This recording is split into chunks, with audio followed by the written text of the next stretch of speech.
আজ তার মৃত্যুর 4 দিন অতিবাহিত হওয়ার পরেও আজকে এখানে দেখেন তার কবর, তার মাজার ঘিরে সাধারণ মানুষের এখনও যে কৌতূহল, এখনও যে ভিড়, এটা আসলে আমাদের জন্য, সাধারণ মানুষের জন্য, আমরা যে তাকে কত বড় একটা আমাদের দেশের সম্পদ হারালাম,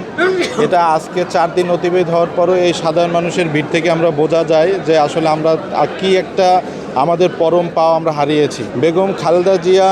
মরহুমা বেগম খালেদা জিয়া, উনি একজন রাজনৈতিক বা এদেশের একজন রাজনৈতিক নেত্রী ছিলেন না, বরঞ্চ তিনি সাধারণ মানুষের কিংবা জনসাধারণের সকলের প্রাণের নেত্রী ছিলেন। তার এই নেতৃত্বের গুণাবলী শুধু রাজনৈতিক দিক থেকে বিশ্লেষণ করলেই নয়, বরঞ্চ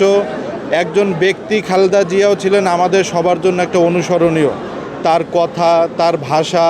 সব কিছু ছিল একটা মার্জিত এবং আমাদের সকলের জন্য অনুসরণীয়। তিনি আমরা কখনো দেখি নাই তিনি কোনো রাজনৈতিক প্রতিপক্ষের বিষয়ে তিনি কখনো প্রতিহিংসা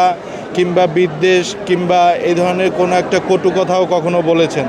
তিনি সবসময় একটা দিকে ছিল তার শান্তি এবং শৃঙ্খলার বার্তা ছিল তার সবসময়। আমাদের শৈশবকাল থেকে শুরু করে আমরা এখন পর্যন্ত তাকে কখনো ক্ষমতায় দেখিনি, কিন্তু ক্ষমতায় না থেকেও একজন মানুষ যে এতটা জনপ্রিয় হতে পারে, তার মৃত্যুতে আজকে যে সাধারণ মানুষের তার মৃত্যুর খবর থেকে শুরু করে এখন পর্যন্ত সাধারণ মানুষের যে একটা আগ্রহ কিংবা মানুষের যে লাখো মানুষের যে ঢল, সেটা থেকে আসলে আমরা বুঝতে পারি যে একজন মানুষ শুধু ক্ষমতার কেন্দ্রে না থেকেও সে যে কতটা মানুষের জনপ্রিয় হতে পারে, সেটা একমাত্র তাকে না দেখলে আমরা সেটা বুঝতাম না কখন।